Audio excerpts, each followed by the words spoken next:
जय श्री राधे राधे, जय माता दी। दोस्तों, कैसे हैं आप लोग? आशा करती हूँ आप लोग बहुत ही अच्छे होंगे। आपके अपने चैनल राधे राधे में आप सबका बहुत बहुत स्वागत है। दोस्तों, इस वक्त खरमास लगा हुआ है, खरमास चल रहा है, तो जिससे कि ये वैवाहिक कार्य या शुभ वैसे कार्यक्रम बंद हैं, तो हमें इस समय क्या करना चाहिए, हम उसके बारे में आपको बता रहे हैं। तो इस समय हम आपको कथा सुनाने जा रहे हैं, क्योंकि इस समय मुहूर्त ऐसे बहुत सी चीज़ें हैं जिसके बारे में मनाही है, नहीं कर सकते। तो हम जो कर सकते हैं, हम उन कथाओं को सुन सकते हैं जो भगवान की भक्ति से जुड़ी हुई है, जिन्हें सुनना हमारे मोक्ष के लिए, हमारे सुख के लिए, हमारे लिए बहुत ही लाभकारी है। तो आज हम आपको कथा सुना रहे हैं, गजेंद्र और ग्रह मुक्ति की कथा। ध्यान से सुनेगा। आप लोग भी सुने होंगे कि भगवान गजेंद्र मुक्ति का जो गजेंद्र स्तोत्र है वो भी आप सुने होंगे। तो गजेंद्र के लिए भगवान उस ग्रह गजेंद्र यानी हाथी के लिए किस तरह भगवान दौड़ते हुए आते हैं, तो इसमें दोनों को मुक्ति भगवान ने कैसे दी, वो इस कथा में हम आपको बताने जा रहे हैं। आप लोग, आशा है कि आप लोग ध्यान से सुनेंगे और वीडियो को पूरा सुनिएगा। वीडियो बहुत ही अच्छी है और बहुत ही पुण्यकारी है दोस्तों। तो चलिए, आज हम आपको गजेंद्र और ग्रह की मुक्ति की कथा सुना रहे हैं। बैकुंठ के द्वारपाल जय और विजय पूर्व जन्म में कौन थे, ये भी आपको इसी में बताएंगे। क्षीर सागर के त्रिकुट पर्वत पर सब कुछ ठीक ठाक चल रहा था। एक बार एक दर्दनाक घटना घट गई। इस पर्वत के घोर जंगल में एक विशाल मतवाला हाथी रहता था। वह कई शक्तिशाली हाथियों का सरदार था। उसके पीछे बड़े बड़े हाथियों के झुंड चलते थे। एक इस गजराज के उसके महान बल के कारण बड़े से बड़े हिंसक जानवर भी डरते थे, किंतु एक बार यह थी कि उसकी कृपा से लंगूर, भैंस, भेड़िए, हिरण, रीछ, बानर, कुत्ते, खरगोश आदि सभी छोटे जो जीव थे वो निर्भय होकर घूमा करते थे, क्योंकि उसके रहते कोई भी हिंसक जानवर उस पर आक्रमण न करने का साहस भी नहीं करता था। गजराज मदमस्त था। उसके सिर के पास से टपकते मद का पान करने के लिए भंवरे उसके साथ गुंजार करते रहते थे। एक दिन बड़े जोर की धूप थी। वह प्यास से व्याकुल हो गया। अपने झुंड के साथ वह उसी सरोवर में उतर पड़ा जो त्रिकुट की तराई में स्थित था। जल उस समय अत्यंत शीतल एवं अमृत के समान मधुर था। पहले तो उस गजराज ने अपनी सूंड से उठा जी भर कर इस अमृत सदृश जल का पान किया। फिर उसमें स्नान करके अपनी थकान मिटाई। इसके पश्चात उसका ध्यान जल क्रीड़ा की ओर गया। वह सूंड में पानी भर भर कर अन्य हाथियों पर फेंकने लगा और दूसरे भी वही करने लगे। मदमस्त गजराज सब कुछ भूलकर जल क्रीड़ा का आनंद उठा रहा था। उसे पता नहीं था कि उस सरोवर में एक बहुत बलवान ग्रह भी रहता था।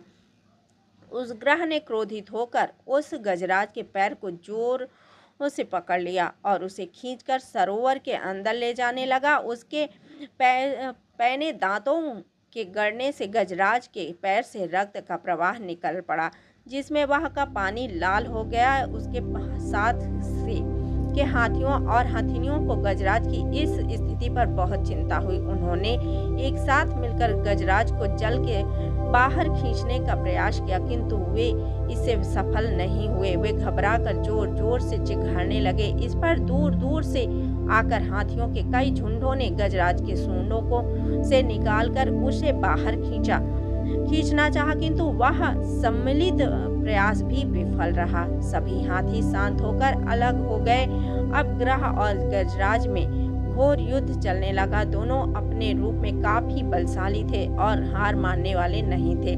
कभी गजराज ग्रह को खींचकर पानी से बाहर लाता, तो कभी ग्रह गजराज को खींचकर पानी के अंदर ले जाता, किंतु गजराज का पैर किसी तरह ग्रह के मुंह से नहीं छूट रहा था, बल्कि उसके दांत गजराज के पैर में और गड़ते जा रहे थे और सरोवर का पानी जैसे पूरी तरह लाल हो गया। गजराज और ग्रह के बीच युद्ध कई दिनों तक चलता रहा। अंत में अधिक रक्त बह जाने के कारण गजराज शिथिल पड़ गए। उसे लगा कि अब वह ग्रह के हाथों परास्त हो जाएगा। उसको उस समय कोई उपाय नहीं सूझा और अपनी मृत्यु को समीप पाकर उसने भगवान नारायण की याद आई। पूर्व जन्म के निरंतर भगवत आराधना के फलस्वरूप उसे भगवत स्मृति हो आई।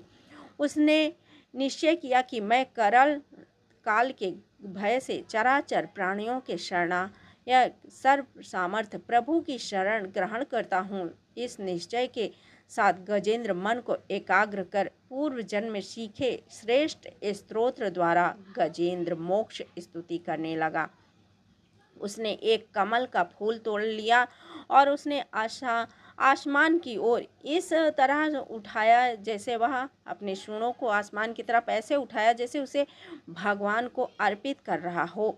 अब तक वह ग्रह घोर खींचे जाने पर ग्रह द्वारा काफ़ी अंदर खींचे जाने से सरोवर के मध्य गहरे जल में चला गया था और उसकी सूंड का मात्र वह भाग ही ऊपर बचा था जिसमें उसके लाल कमल पुष्प पकड़ रखा था।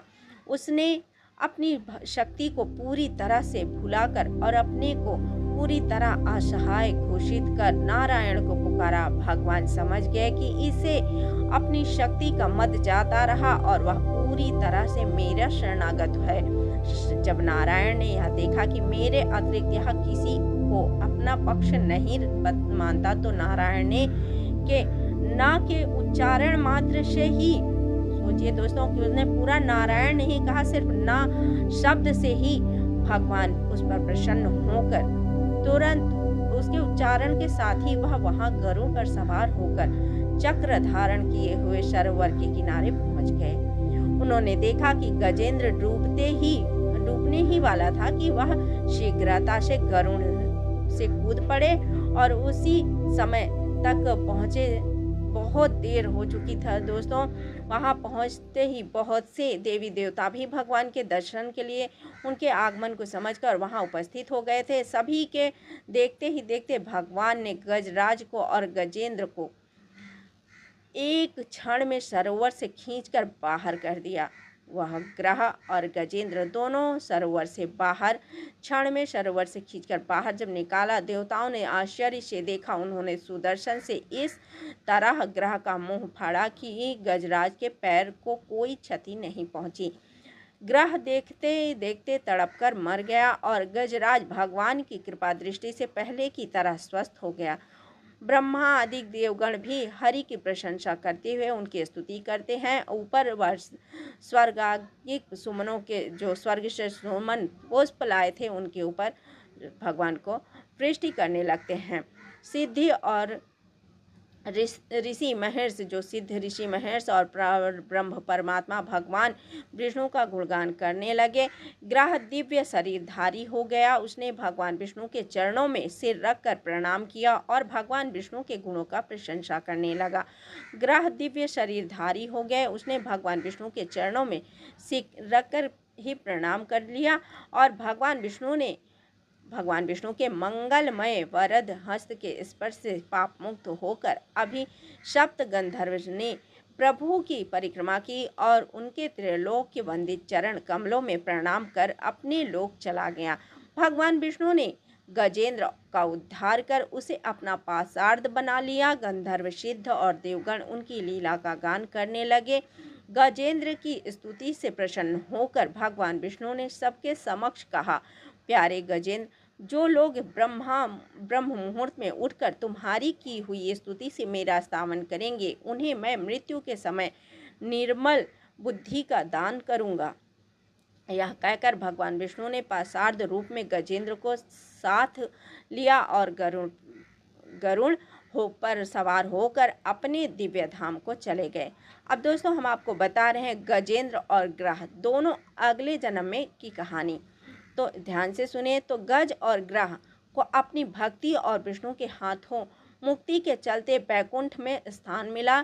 दोनों इस लोक में द्वारपाल हुए जिनको ही नाम जय और विजय था। आगे सनत कुमारों के श्राप के चलते दोनों हिरण्याक्ष, हिरण्यकश्यप, रावण, कुंभकर्ण और शिशुपाल दंतवक्र हुए थे।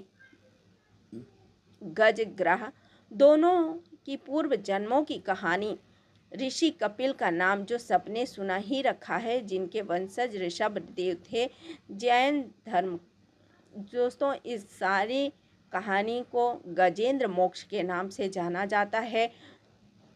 जो इस कहानी को, कथा को पढ़ता है, सुनता है, भगवान श्री हरि विष्णु उसके सारे संकटों को काट देते हैं और सदा उसकी रक्षा करते हैं, उसके परिवार की रक्षा करते हैं और उसका उद्धार करते हैं। उसके घर में धन, वैभव, लक्ष्मी सब विराजमान होता है। माँ लक्ष्मी भी गजेंद्र की स्तुति से प्रसन्न होती हैं। दोस्तों तो आशा करती हूँ आप लोगों को ये जानकारी ज़रूर पसंद आएगी। पसंद आए तो लाइक कीजिए, शेयर कीजिए और सब्सक्राइब कर लीजिए। जय श्री हरि विष्णु, जय माँ लक्ष्मी, जय लक्ष्मी नारायण।